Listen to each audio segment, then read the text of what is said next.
दूसरी बात किसने बताया था, बताओ वैज्ञानिक कौन था? कौन था? पॉलिंग था, ठीक है। लगभग कितनी बातें हो गई थी। यहां पर देखिए, एक तो हमने पढ़ा था कि जो कक्षक होंगे वो कक्षक क्या होंगे, इसे बताओ, समान होंगे। समान किस किस प्रकार से होंगे? अरे किस किस प्रकार से समान, एक मिनट, समान किस किस प्रकार से होंगे? हाँ, ऊर्जा और आकृति में क्या होंगे? ऊर्जा और संख्या में भी क्या होंगे? समान होंगे, ठीक है। क्या होंगे? उसके बाद में यहां पर देखिए, जैसे एक बार देखा था उसमें, ये कैसी धारणा है इसे बताओ? काल्पनिक धारणा है। कैसी है? काल्पनिक धारणा है, ठीक है। यानी कहने का मतलब काल्पनिक क्यों, इसे बताओ भाई। हम सीधी सी बात है कि संकरण को देखने के लिए सीधी सी बात है, घर सीधी सी मैंने डाला था, शायद परमाणु का एक वीडियो डाला था इसमें, भाई परमाणु कैसा दिखता है, देखा कभी आपने? नहीं, परमाणु का डाला था मैंने, परमाणु का वहां पर डाल दूंगा आज, उसको वो कर दूंगा, ठीक है, अनलिस्ट कर दूंगा, ठीक है। उसमें देखना भाई परमाणु से दिख किस तरह, ठीक है। अगर हम 10 की पावर माइनस जो 10 वाली घटना है इसको ही नहीं देख सकते तो इसको हम कहां से देख सकते हैं, ठीक, केवल इमेज कर सकते हैं। सीधी सी बात है, कैसी घटना है इसे बताओ? संकरण कैसी घटना है? काल्पनिक घटना है। कैसी है? काल्पनिक घटना है। केवल इसके बारे में क्या कर सकते हैं बताओ? विचार कर सकते हैं। इसमें कुछ लाइन लिख ली थी, लाइन 5 लिख ली होगी, ठीक है। आगे देखो, उसके बाद में अगली बात कौन सी थी कि सर अगर आपके सामने जैसे मान लीजिए 2 कक्षक है, क्या है? 2 कक्षक है, ठीक है। तो अगर ये दोनों आपस में ऊर्जा का स्थानांतरण करके क्या करते हैं, 2 नए कक्षक बनाते हैं, उन्हें कौन से कक्षक बोलते हैं? संकृत कक्षक। कौन से बोलते हैं? संकृत कक्षक पुराने कक्षकों से संख्या में समान होते हैं। इनकी औसत ऊर्जा क्या होती है? लगभग बराबर होती है। क्या होती है? बराबर होती है, ठीक है। क्योंकि ऊर्जा का नियम है ना, क्या है कि ना तो ऊर्जा को उत्पन्न कर सकते हो ना ही नष्ट कर सकते हैं। इसका मतलब ये मत सोचना कि मान लीजिए इसकी कुल ऊर्जा कितनी है? 50 किलो जूल है। कितनी है? 50 किलो जूल है। तो इसकी भी कुल ऊर्जा कितनी आएगी बताओ? 50 आएगी, क्योंकि ऊर्जा का नियम है, ऊर्जा का नियम कहता है कि ना तो ऊर्जा को उत्पन्न कर सकते हो ना ही ऊर्जा को नष्ट कर सकते हैं, ठीक है।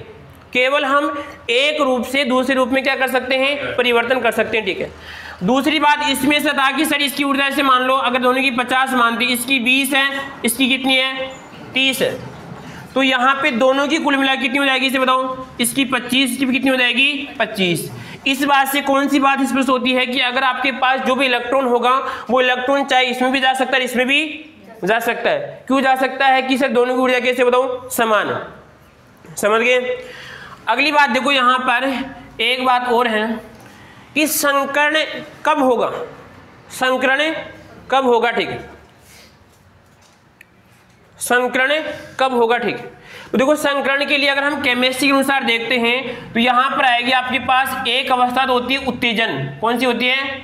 उत्तेजन अवस्था। कौन सी? उत्तेजन अवस्था, ठीक है। एक होती है सर आपकी अर्धपूरित अवस्था। कैसी होती है? अर्धपूरित अवस्था। और एक होती है कैसी अवस्था? खाली अवस्था। इसका मतलब उत्तेजन वाली अवस्था कौन सी कहलाएगी? जैसे आपके यहाँ पर लिख रहा है इसमें, अगर हम इस प्रकार एमओटी की बात करें, ठीक है, यहाँ पे आपके पास कितने कक्षक हैं? 2 कक्षक है। और यहाँ पे कितना है? 1 कक्षक है। अगर ऊपर वाले में जाएगा तो क्या कहलाएगा इसे बताओ? उत्तेजन कहलाएगा। क्या कहलाएगा? उत्तेजन कहलाएगा, ठीक। तो एक तो ये इस प्रकार की अवस्था है। एक है अर्धपूरित अवस्था, आपके पास 3 कक्षक दे, कैसी अवस्था बताओ? अर्धपूरित अवस्था, ठीक है। और एक यहाँ पे किस प्रकार की अवस्था है सर बताओ? खाली अवस्था है। तो इससे कह रहा है कि तीनों अवस्थाओं कहने का मतलब संकरण के लिए जरूरी नहीं हो कि उत्तेजन अवस्था हो। आप ऐसे बताओ रे कि जो कमजोर से कमजोर व्यक्ति संकरण कर सकता है, वो भी कर सकता है। ऐसा थोड़ी भाई जो होशियार वो करे, सभी संकरण कर सकते हैं। अरे संकरण सभी करते ना। अगर जो कहने का मतलब जो अंतिम अवस्था में है, कहने का मतलब भाई शरीर कमजोर है तो वो भी संकरण कर सकता है, ठीक है। अब देखना आप थोड़ा दिमाग लगाना, आप जब कभी अगर मान लीजिए आप संकरण के बारे में आप समझना, मैं जो समझा रहा हूं ठीक है, के बारे में कभी सोचते हैं तो हमारे शरीर में एक प्रकार की ऊर्जा आती है, एक प्रकार की ऊर्जा आती है, ठीक है। बिना का मैंने सभी सुन रहे, ठीक है। क्या होती है? इसी प्रकार की ऊर्जा आती है। अब इसका मतलब क्या होता है? अगर जिस व्यक्ति का शरीर कमजोर है वो भी कहने का मतलब उसमें ऊर्जा क्या हो जाती है? डबल हो जाती है। उस प्रकार की अवस्था को क्या बोलते हैं? उत्तेजन अवस्था बोलते हैं। आपको इसका मैं और भी उदाहरण बता दूं क्योंकि बता सकते हैं, आप बायो के विद्यार्थी हैं, कि लगभग विशेष प्रकार की दवाइयों का प्रयोग करते हैं उत्तेजन अवस्था के लिए, ठीक है। तो वो भी क्या करती है यहाँ पे इस अवस्था में लेके आ रही है, इसको किस अवस्था में, इस अवस्था में लेके आ रही है। इस अवस्था का मतलब क्या है कि यहाँ पे ऊर्जा का स्थानांतरण क्या होगा, इसमें आपका ज्यादा होगा। समझे कुछ बात को, यानी यहाँ पे 3 प्रकार की धारणा है, उत्तेजन अवस्था, अर्धपूरित अवस्था और यहाँ पे आएगी खाली अवस्था, ठीक है। तो संकरण किसी भी अवस्था में हो सकता है, जरूरी नहीं है कि उसको उत्तेजन अवस्था में आना पड़े, ठीक है। किसी भी अवस्था में संकरण हो सकता है, ठीक है, समझ गए बात को। तो अगली बार लिखो यहाँ पर,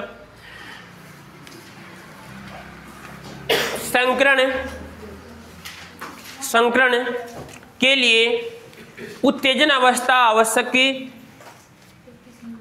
संकरण के लिए जरूरी नहीं है कि उत्तेजन अवस्था हो, जरूरी नहीं है कि उत्तेजन अवस्था हो, अर्थात यह खाली व अर्धपूरित कक्षकों में भी हो सकता है, अर्थात ये खाली व अर्धपूरित कक्षकों में भी हो सकता है, खाली व अर्धपूरित कक्षकों में भी हो सकता है।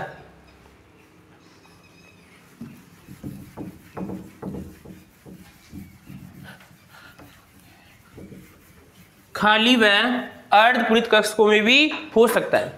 अगली बात देखो यहां पर, अब मैंने एक बात देखी, यहां पर 2 सिस्टम होते हैं। जैसे मान लीजिए आपके सामने ये 2 व्यक्ति हैं, यानी व्यक्ति का मतलब हमारी नजर में जो भी है हमारे व्यक्ति हैं, ठीक है। इससे मान लीजिए क्या है, 2 व्यक्ति हैं, आवाज नहीं करनी फालतू। इन दोनों के बीच में से रिलेशन 2 प्रकार से हो सकता है। कितने प्रकार से, 2 प्रकार से हो सकता है। मैं रिलेशन की बात क्यों कर रहा हूं यहाँ पे, क्योंकि सर हम पढ़ क्या रहे हैं, रिलेशन पढ़े, केमिकल बॉन्डिंग, ठीक है। इनमें 2 प्रकार का रिलेशन है, ठीक है। एक तो देखो सर यहाँ पर इसी बात को लूंगी सर, एक तो बाह्य बंध कहलाएगा। कौन सा कहलाएगा से बताओ, बाहरी बंध कहलाएगा, ठीक है। तो फॉर्मेलिटी होती है। फॉर्मेलिटी का मतलब जैसे आप स्कूल लाइफ में किसी के साथ जुड़े, किसी के साथ नहीं जुड़े, तो किस प्रकार का बंध रहेगा, से वो बाहरी रहेगा।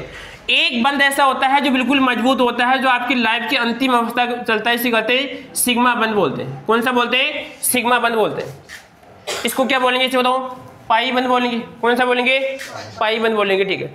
तो आप मेरे को इससे बताइए कि संकरण आंतरिक घटना है, बाहरी घटना है, आंतरिक है, तो बंध कौन सा बनेगा बताओ, सिग्मा बनेगा, ठीक है। कौन सा बनेगा, सिग्मा बनेगा। आई बात समझ में। और मैंने कहा है कि अगर सिग्मा बंध की मजबूती भी क्या होती है, ज्यादा होती है, ठीक है।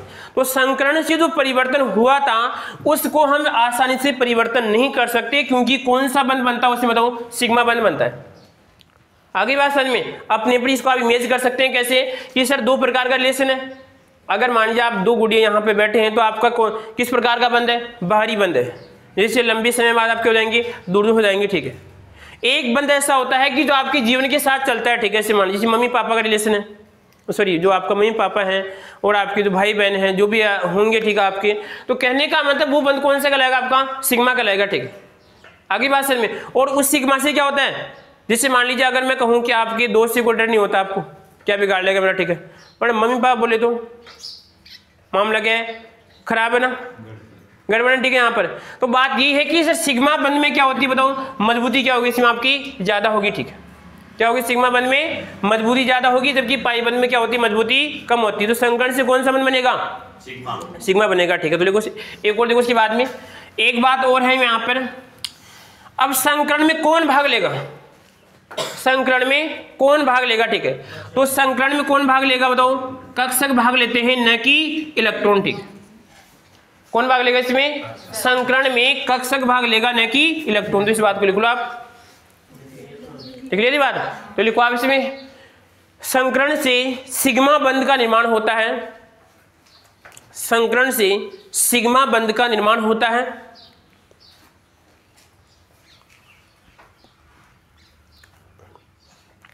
संकरण से सिग्मा बंध का निर्माण होता है, अर्थात मजबूत बंध का निर्माण होता है, अर्थात मजबूत बंध का निर्माण होता है।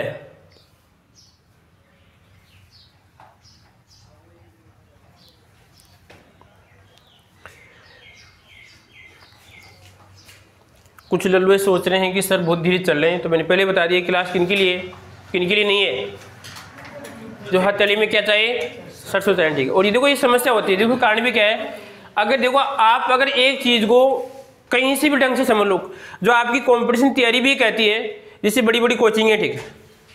अब विद्यार्थी क्या करते हैं, उनकी सबसे बड़ी गलती है भाई आप एक चीज पढ़ लो कहीं से भी। आपकी तो बड़े बड़े जो कहने का मतलब शिक्षक वही बोलते हैं कि आप 10 किताबें पढ़ने की बजाय एक किताब पूरी पढ़ लो ढंग से। तो ऐसे वो कमजोरी है कितनी घटिया है। तो मेरा कहना भी है कि अगर आप जो भी कोई चीज पढ़ रहे हैं, जैसे मान लीजिए आप कक्षा 11 में या 12 में अगर मान लीजिए चीज पढ़ी है, वहाँ पे शायद आप पढ़ी होगी, ठीक है, नहीं पढ़ी, ठीक है, पर अगर एक बार आप चीज ढंग से समझ लें, ठीक है, तो ये बार बार आपको पढ़ने की अवस्था नहीं पड़ेगी, ठीक है। पर हम क्या करते हैं, बस संकट आगे होता क्या, बस जान लिया, ठीक, फिर दोबारा पढ़ना पड़ेगा आपको। तो एक बार पूरी चीज को ढंग से समझ लो, चाहे टाइम लगे, 2 साल लगे, 3 साल लगे। और ध्यान रखना, जो बंदा कहीं पे सिलेक्टेड होता है उसका यही कारण होता है कि अगर हम किसी चीज को एक बार अगर पूरा पढ़ते हैं तो हम उसके सिलेक्शन के आसपास जाते हैं, ठीक है। जैसे मान लीजिए अगर कुछ विद्यार्थी क्या करते हैं, सिलेक्शन नहीं होता है तो फिर क्या करते हैं, वो फिर चेंज करते हैं, ठीक है, वापस क्या करो, उसी को रिपीट कीजिए आप। आपकी अगर 50%, आजकल 50% तैयारी तो आवश्यक नहीं है कोई इसमें, क्योंकि 40% कर दिया, ठीक है। तो यहाँ पर थोड़ी बहुत तैयारी से आपका सिलेक्शन हो सकता है। हम क्या करते हैं, नियम चेंज कर लेते हैं। तो यहाँ पे ध्यान रखना आपको भी कि केवल एक बार ढंग से समझना है, उसके बाद में क्या है कक्षा, कितनी बात हो गई।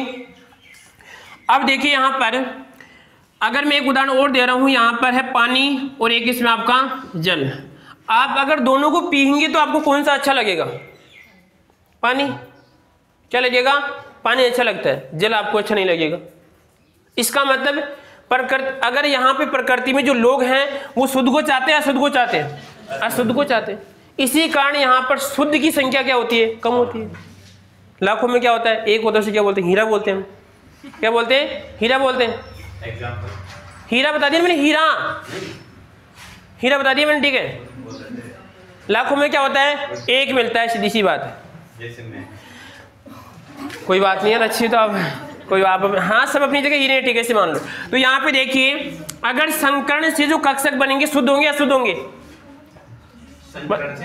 बताओ क्या होंगे, शुद्ध अशुद्ध, क्या होंगे, अशुद्ध होंगे, ठीक है। तो यहाँ पर क्या आएगा, इसमें अशुद्ध है तो संकरी जो कक्षक होते हैं आपके अशुद्ध होते हैं, और जबकि पहले वाले क्या होते हैं, इसमें आपके शुद्ध होते हैं, ठीक है।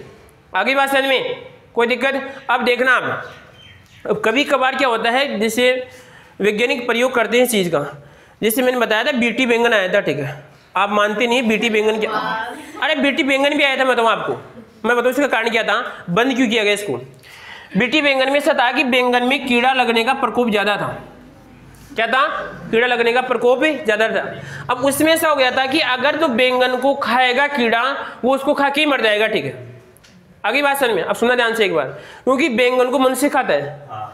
अगर इसका जीन परिवर्तन ऐसा हो जाए कि अगर जो बैंगन को खाएगा वो मरेगा, तो मनुष्य मर सकता है। इसी कारण इसको रोका गया था कि कपास को खाते नहीं हम, कपास को खाते नहीं है। कपास का जो क्या बनता है, वो गुलों क्या बनता है, उसका कीड़ा जिसको खाएगा मर जाएगा, कपास को खाते नहीं, ठीक है। केवल हम पहनने में ऐसे मान लीजिए वेशभूषा के रूप में इसका प्रयोग करते हैं। बैंगन भी प्रयोग किया गया था, पर बैंगन को रोका गया कि अगर ऐसा ही परिवर्तन हो जाएगा तो बैंगन में अगर पूरी परिवर्तन हो जाएगा, जीन खराब हो जाएगा।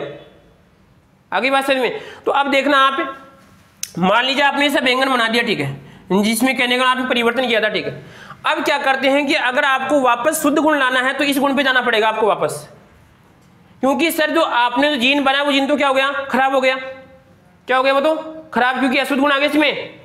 अब आपको यदि वापस शुद्धता चाहिए, ठीक है, तो इसे बोलते हैं युग्मकों की शुद्धता का नियम, मंडल का नियम बोलते हैं। युग्मकों की क्या बोलते हैं, शुद्धता का नियम बोलते हैं कि सर वापस हमें पहले वाले जीन पे आना पड़ेगा जो लगभग 90% क्या ऐसे बताओ शुद्ध है, उसी से फिर नियम प्रयोग करने पड़ते हैं आप। इसी कारण क्या करते हैं, लेब के अंदर के सैंपल रखे जाते हैं। पहले आप कोई भी काम करेंगे, जैसे मान लीजिए यहाँ पर, उसके पहले क्या करते हैं, पीसीआर से अनेक टुकड़े करते हैं, तो एक जो आपका शुद्ध सैंपल होगा उसको रख दिया जाएगा, ठीक है, और बाकी क्या करते हैं फिर उसे प्रयोग करते हैं। आई बात समझ में, ठीक है। तो अगर मान लीजिए वापस आपको अगर नया प्रयोग करना है तो उस आपका शुद्ध सैंपल इसमें आना पड़ेगा। अगर मैं इस पे करूंगा सर अलग गुण आएगा, क्योंकि सर पहले क्या है तो अशुद्ध है, तो क्या ये अशुद्ध है। आप उदाहरण सोच सकते हैं कि जैसे बाजरे की किस्म बनाएगी, तो पहले बाजरे का थोड़ी भाई जो वर्तमान बाजरे की पहले शुद्ध किस्म लेगी जिसमें पूरा गुण क्या आता है, एकदम शुद्धता, ठीक है। अगर मैं अशुद्ध से करूंगा तो रिजल्ट भी क्या आएगा बताओ, अशुद्ध आएगा, ठीक है। आगे बात समझ में। तो ध्यान रखना जो संकरित कक्षक कैसे होते हैं आपके, अशुद्ध होते हैं, ठीक है। अशुद्ध बताओ ये हम क्यों चाह रहे हैं, क्योंकि प्रकृति किसको चाह रही है, अशुद्ध को चाह रही है, क्योंकि प्रकृति के नहीं बदलोगे प्रकृति आपको मार देगी। अगली बात सर में, ठीक है। तो यहाँ पर कितनी बातें हो गई इसकी, तो लिखो शुद्ध को, निकले क्या शुद्ध को, लिख लो इसमें, हो गया था, चलो कोई बात नहीं। फिर भी संकरण से अशुद्ध अशुद्ध कक्षक बनते हैं, अशुद्ध कक्षक बनते हैं, अशुद्ध कक्षक बनते हैं, अशुद्ध कक्षक बनते हैं, अर्थात इनका अस्तित्व क्या होता है, अधिक होता है, अर्थात इनका अस्तित्व अधिक होता है। तो कितनी बातें हो गई, वापस रिपीट करूं, ध्यान से ना एक बार सुनिए ध्यान से। पहली बात तो हमें किसने बताया, पोलिंग नहीं बताया, किसने बताया, पोलिंग नहीं बताया, ठीक है। क्यों, और ये संकरण आया क्यों, क्योंकि सर सीधी सी बात है कि अगर हम दो तरीके से हो सकते हैं कि प्रकृति क्यों आकृति परिवर्तन, उसकी आकृति में परिवर्तन क्यों हो रहा है, किस प्रकार परिवर्तन होगा, ठीक है। दूसरी बात, यहाँ पर जितने कक्ष होंगे उतने ही बनेंगे, उनकी ऊर्जा क्या होगी इसे बताओ, समान होगी, ठीक है। और यहाँ पे क्या था कि शुद्ध और अशुद्ध का, ठीक है। इसी प्रकार क्या होती है संकरण कैसी धारणा, इसे बताओ, काल्पनिक धारणा, कैसी है, काल्पनिक धारणा, ठीक है। उसके बाद में क्या आएगा कि कौन सा बंध बनेगा, इसमें बताओ, सिग्मा, कौन सा बनेगा इसमें आपका, सिग्मा बंध का क्या होगा, इसमें आपका निर्माण होगा। और संकरण में कौन भाग लेते हैं, कक्षक, कौन भाग लेते हैं इसमें, कक्षक ही भाग लेते हैं, ठीक है। तो उसके बाद देखो यहाँ पे संकरण निकालने का सूत्र, ठीक है। अब आते हैं कि संकरण हम किस प्रकार निकाल सकते हैं, संकरण निकालने का सूत्र, तो क्या होता है संकरण निकाल सूत्र, देखो यहाँ पर आएगा HB, क्या आएगा इसको बोलेंगे HB हाइब्रिडाइजेशन, क्या बोलेंगे इसको, HB हाइब्रिडाइजेशन, ठीक है। उसके बाद में आएगा एक तो सिग्मा, क्या आएगा, सिग्मा प्लस, और यहाँ पर आएगा BP, क्या आएगा, सिग्मा प्लस क्या आएगा आपका BP। अगर जो भी आपके पास तत्व है, जो भी परमाणु है, उसके पास BP कितने हैं, उसके पास LP कितने हैं, ठीक है।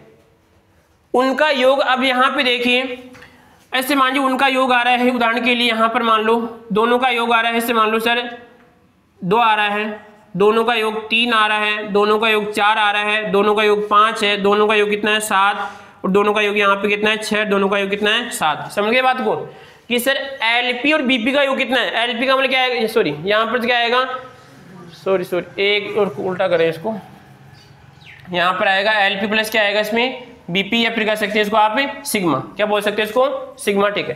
यानी लोन पेयर की संख्या, लोन पेयर 1 है या 2 है, और किसकी संख्या से बताओ, सिग्मा की संख्या, ठीक है। क्यों,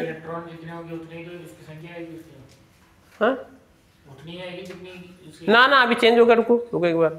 अगर देखो यहाँ पे मैंने सिग्मा क्यों किया है कि सर अगर इसी 2 बंद में एक ही सिग्मा है, BP तो कितने 2 है, अरे BP कितने 2 है, ठीक है, पर सिग्मा कितना है 1 है, ध्यान रखना। इसी कारण यहाँ पे क्या लिखा मैंने, सिग्मा लिखा है, ठीक है। समझ गए बात को, क्योंकि सर यहाँ पे ऊपर वाला कैसे बताओ, पाई है, तो यहाँ पे पाई संकरण में काउंट नहीं होता है। यही बात बोली थी कि बाह्य बंद किसी काम के नहीं होते हैं, बाह्य बंद किसी काम के नहीं होते हैं, ठीक है।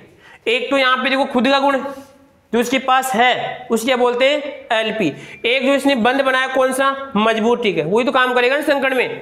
बाहरी बंद किसी प्रकार काम नहीं करता। किसका नियम था बायोलॉजी में, उत्परिवर्तन का नियम है, ये म्यूटेशन बोलते हैं ना, उत्परिवर्तन, कि अचानक आने वाले गुण, ठीक है, अचानक आने वाले गुण, ठीक है। अचानक आने वाले गुण लगभग बाह्य वातावरण कहने का मतलब उसमें, ठीक है, जैसे आपका कोई व्यक्ति है उसमें अंगुली कट गई, ठीक है, तो थोड़ी उसकी अगली पीढ़ी में अंगुली कटेगी, थोड़ी होता है, ठीक है। उससे प्रयोग किया गया था, बार बार 22 फूस को काटा गया। कहने का मतलब क्या है? अरे यार पागल है कि बिल्कुल इतना सा यार, कहने का क्या मतलब, इस थोड़ी कोई तेरे लिए बता रहा हूँ मैं चीज। वाह यार कैसी बात कर रहे हो आप, ठीक है, दिमाग खराब है तेरा, तेरी इसको ठीक करे एक बार इसको, हाँ यार समझने ऐसे बता। चलो मैंने चूहे का बताया, तो इसका मतलब जिसकी पूंछ है वो यार सिर मेरे उदाहरण क्यों दे रहे हैं आप, पर कैसी बात कर रहे हो आप, ये इस थोड़ा ठीक कर ले, ठीक है आपने,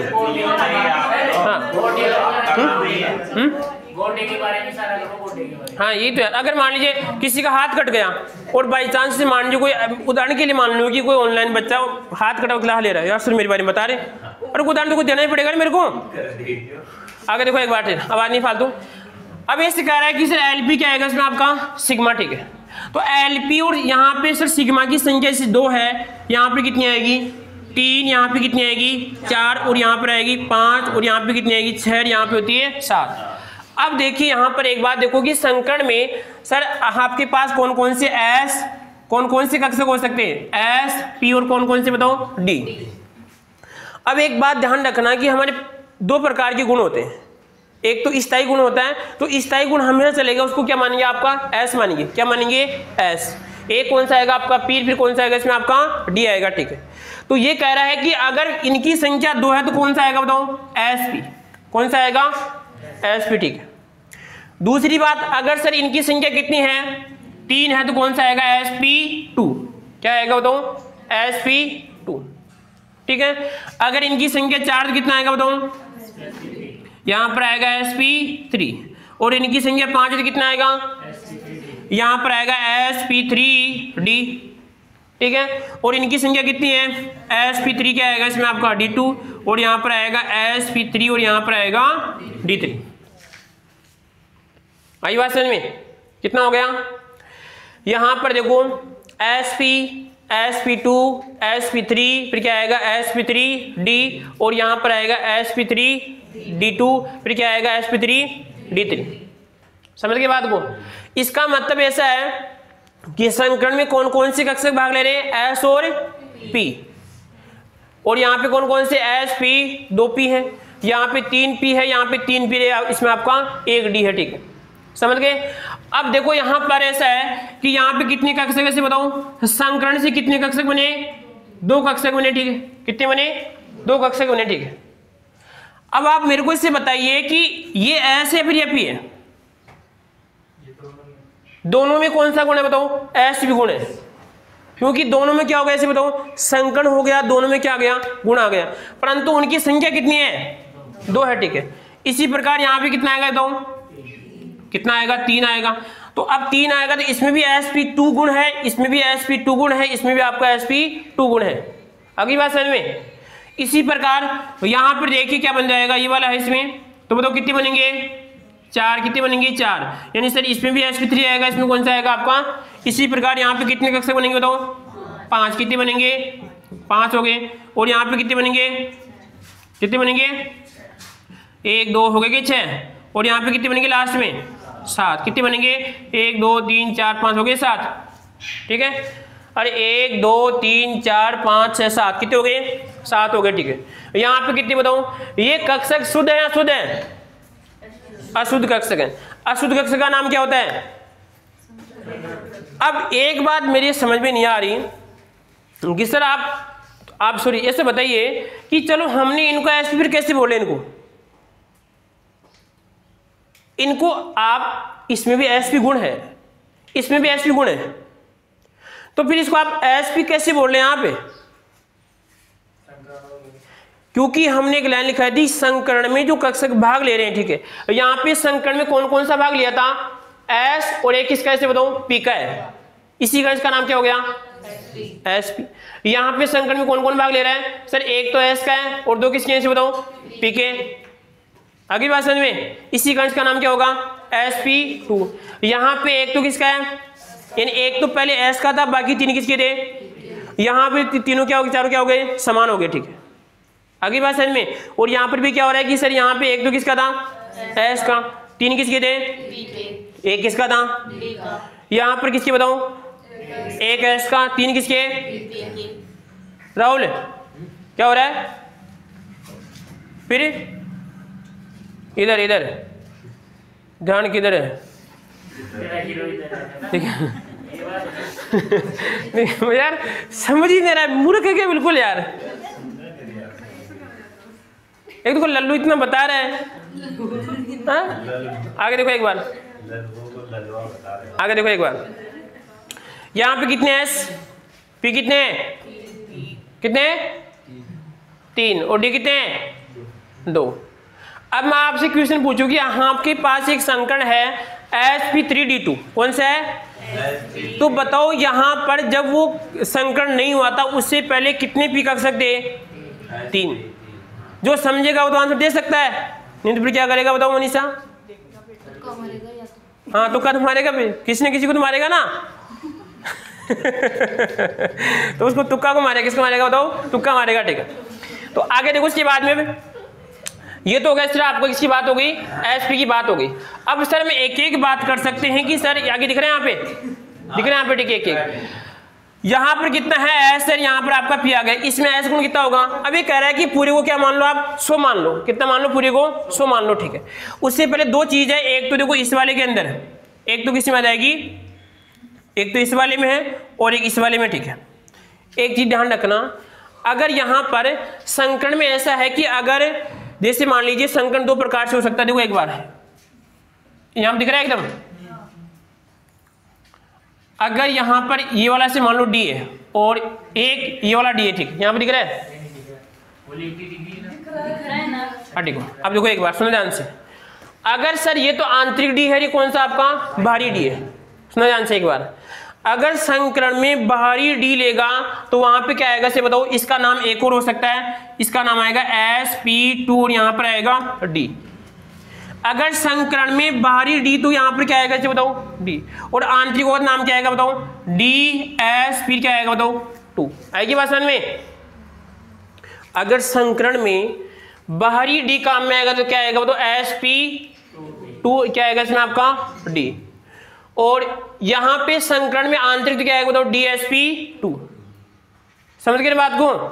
अब ध्यान रखना एक बात, अगर कोई भी संकरण में केंद्रीय परमाणु अगर डी ब्लॉक का है, किसका है, डी ब्लॉक का है, तो वहां पे संकरण कौन सा आएगा dsp2 आएगा, क्योंकि उसका हमेशा आंतरिक डी क्या होता है, क्योंकि डी में क्या होता है n-1 होता है, क्या होता है, इसी कारण वहां पर संकरण में डी का कौन सा भाग लेगा, आंतरिक संकरण कौन सा आएगा dsp2 आएगा। इसी प्रकार इसमें भी हो सकता है, कौन से में, इस वाले में, इस वाले में भी क्या हो सकता है सर, यहां पर आ जाएगा sp और यहां पर आएगा ऐसे मान लो क्या आएगा d2 और यहां पर आएगा sp3।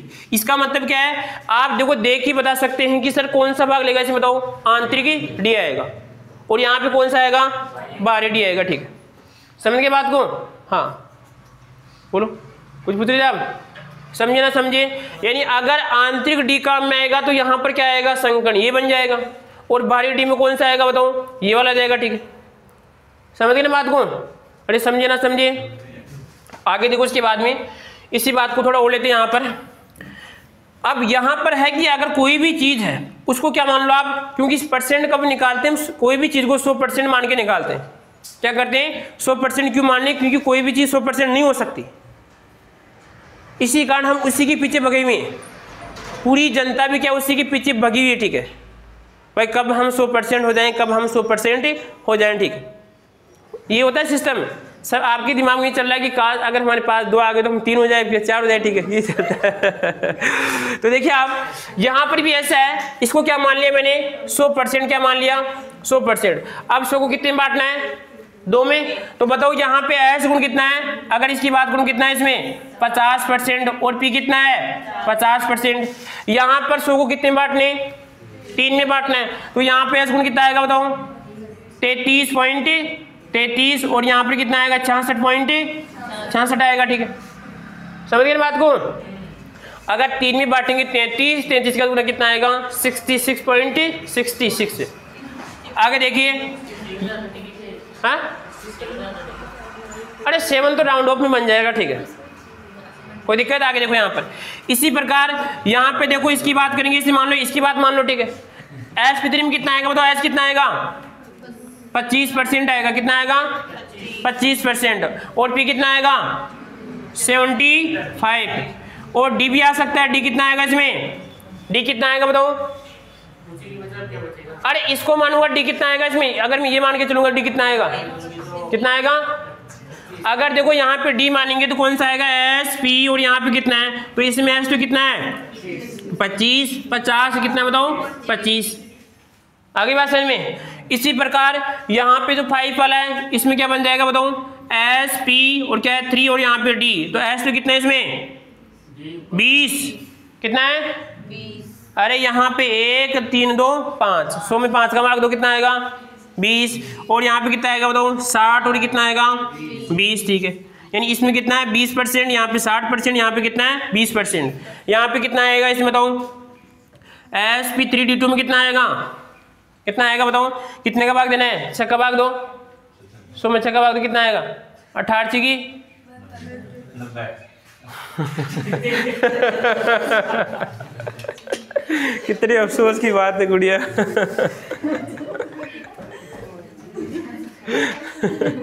टार तो कितने होते फिर है? तो अरे 100 में किसका भाग दो आप? 18 का भाग दो, सॉरी किसका? अच्छा का भाग है ना, कितना आएगा बताओ? 6 एकम 6 और 6 दूना, तो यहाँ पे कितना आएगा? 4 और 6 चंगा 36, तो यहाँ पर आएगा 36, कितना बच जाएगा? 4 बच गया, कितना बच गया? 4, तो ये 16 सही 6/4 ये हो जाएगा क्या?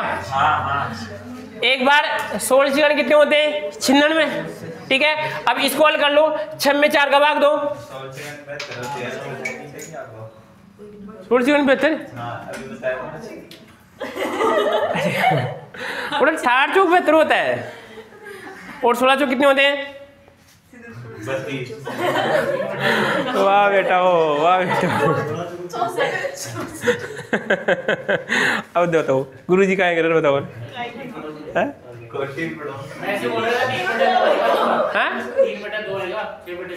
नहीं हाँ वो तो कर लूंगा, हाल इसको तो मैं ठीक है। यहाँ पे कितना आएगा? इसको ऊपर जाएगा इसमें, तो कितना आएगा? 4 बटा कितना आएगा? 6, तो हल करेंगे और ऊपर जाएगा, देखो 16 से ही 4 बटा कितना आएगा? 6, ठीक है। अब 2 से काटो, कितना बन जाएगा बताओ रे? तो यहाँ पर आएगा 16, तो कितना बन जाएगा? 2/3। अब 2/3 में कितना आएगा? भाग दो, तो कितना गुना आएगा इसे बताओ? कितना आएगा? 0.6 आएगा। 16 पॉइंट कितना आएगा? 6। हाँ अरे 16 एकम 16, 16 दूना 32, 16 × 48, 16 चौक 64, 16 × 5 80 और 16 × 96।